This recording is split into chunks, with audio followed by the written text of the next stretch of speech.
Hello friends, welcome back to my YouTube channel and आज फिर से एक और वीडियो के साथ जिसमें कि मैं आप लोगों को बताने वाली हूँ कि वैक्सिंग हम कैसे करते हैं, क्या प्रोसेस रहता है, क्या हमें प्रोडक्ट्स की नीड रहती है वैक्सिंग करने के लिए।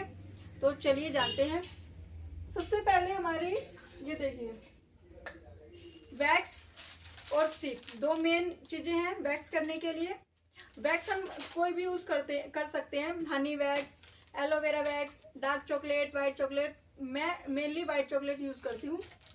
उसके बाद ये ब्राउन वाली स्ट्रिप बहुत ही अच्छी क्वालिटी की स्ट्रिप रहती है। ये ना तो बीच में फटती है और अच्छे से हमारे हेयर को रिमूव कर देती है। तो अच्छी क्वालिटी की वैक्स स्ट्रिप होनी भी बहुत ज़्यादा ज़रूरी है। नेक्स्ट हमारे पास होना चाहिए पफ्स और पाउडर। पाउडर हमारे जिस भी एरिया पे वैक्स करनी है उसको ड्राई करने के लिए। ड्राई क्यों? क्योंकि क्या होता है ना, बहुत ज़्यादा स्वेट है या फिर बहुत ज़्यादा गर्मी है, किसी को गर्मी लग है, कोई चल के आया है या फिर लोशन लगा रखा है, उन सभी चीज़ों को हटाने के लिए पाउडर क्या करेगा, ड्राई कर देगा हमारी स्किन को। तो पाउडर हमने मेनली जरूर लगाना है वैक्स करने से पहले। इससे क्या होगा, हमारी स्किन ड्राई हो जाएगी और वैक्स हमारी अच्छे से लग पाएगी और हट पाएगी। तो ये लगाना बहुत ज़रूरी है। उसके बाद after lotion, after gel, after cream हमारे पास होनी चाहिए वैक्सिंग करने के बाद। अगर गर्मियां हैं, समर में हम यूज कर सकते हैं जेल और विंटर्स में हमें क्रीम यूज करनी होती है, एक अच्छी सी मसाज देनी होती है। ठीक है, ये होनी चाहिए। नेक्स्ट हमारे पास स्प्रे बॉटल, वाटर स्प्रे, जिससे कि हम अपनी वैक्स को हटाएंगे, रिमूव करेंगे, क्लीन करेंगे।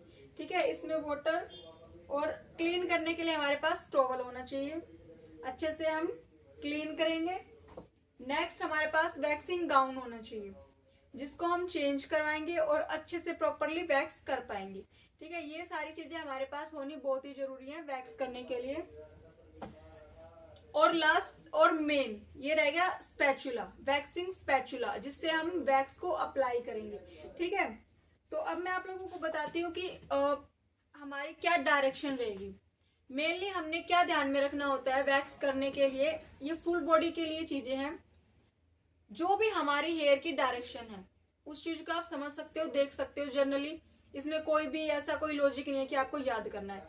आपकी हेयर की जहां पर जो भी डायरेक्शन है उसमें आपने वैक्स को लगाना है और उसके अपोजिट डायरेक्शन निकाल देना है। जनरली क्या होता है, हैंड्स की मैं बताती हूँ, इतना एरिया जो होता है ऊपर का वो अपवर्ड डायरेक्शन में होता है। हेयर की जो डायरेक्शन होती है वो अपवर्ड होती है, ऊपर की साइड होती है। तो इस इतने एरिया में हमने क्या करना है, इसको मान लीजिए हम जो 3/4 स्लीव्स बनाते हैं ना, इतना एरिया हमारा ऊपर की साइड होता है हेयर का। तो डायरेक्शन ऊपर की साइड हमारी वैक्स लगेगी और नीचे की साइड हमने वैक्स को निकाल देना है। इतना एरिया हो गया कंप्लीट। उसके बाद रह गया ये एल्बो से ऊपर वाला एरिया, इतना। इस एरिया की हमारी हेयर की डायरेक्शन रहती है नीचे की साइड। ठीक है, नीचे की साइड डायरेक्शन रहेगी और ऐसे ही वैक्स लगेगी और अपोजिट साइड, ऊपर की साइड हमने वैक्स को निकाल देना है। ठीक है, नेक्स्ट आता है हमारा ये फ्रंट एरिया, एल्बो से नीचे का। इसमें भी हमने स्ट्रेट वैक्स लगानी है अच्छे से और इसके अपोजिट साइड निकाल देनी है। देन इस एरिया पे हमारा मेन क्या रहता है ना, ये वाले जो डायरेक्शन है, इसको भी बहुत सारे बच्चे क्या करते हैं, बहुत सारी ब्यूटिशियन क्या करती हैं, वैक्स को स्ट्रेट लगा देती हैं, जिससे कि क्या होता है, हमारा हेयर टूट जाता है, अच्छे से वो नहीं निकल पाता। इसलिए हमारी जो वैक्सिंग की ग्रोथ होती है वो बहुत ज्यादा फास्ट आ जाती है। कई कस्टमर को मैंने सुना है बोलते कि हमने वहां से वैक्स करवाई थी तो हमारी लेट ग्रोथ आई, यहाँ करवाई तो हमारी लेट जल्दी आई। वो डिपेंड करता है, अगर हेयर टूट जाता है तो वो जल्दी से ग्रो करता हुआ आपको दिखेगा, 2 ही 3 दिन के अंदर आपको दिख जाता है।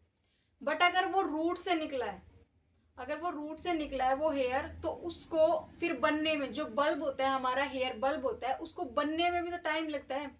वो टाइम लगा, फिर उसकी ग्रोथ होने में टाइम लगता है, वो स्किन तक आता है, फिर स्किन से बाहर आता है। तो कितना लंबा प्रोसेस हो गया, 15 से 20 दिन हो जाते हैं आराम से। तो 1 महीना आपकी वैक्सिंग चलनी चाहिए, अच्छे से वैक्सिंग करना बहुत जरूरी है। तो ये जो डायरेक्शन होती है हमारी वो रहती है थोड़ी सी ऐसे, जो ये टेंगल रहता है हमारा तिरछा, इस डायरेक्शन में हमने लगानी है छोटे छोटे स्ट्रोक में और इसके अपोजिट साइड हमने स्ट्रिप को निकालना है।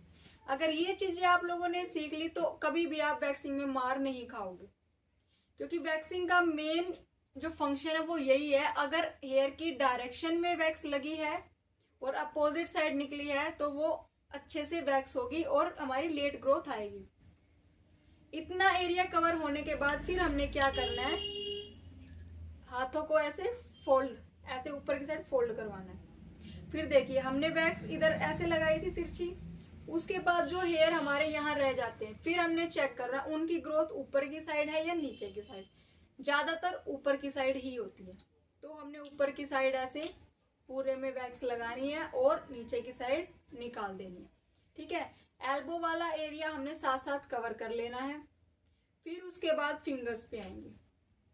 ठीक है, इतना होने के बाद नेक्स्ट फिर बिल्कुल स्ट्रेट ऐसे फोल्ड करवा के ये वाला जो एरिया है इसकी वैक्स हमारी कैसे लगेगी, ऊपर की साइड। ये चीजें यहाँ पे मिस्टेक होती है सबसे ज्यादा, क्या करते हैं नीचे की साइड वैक्स लगा देते हैं। क्यों, हाथ को सीधा करो।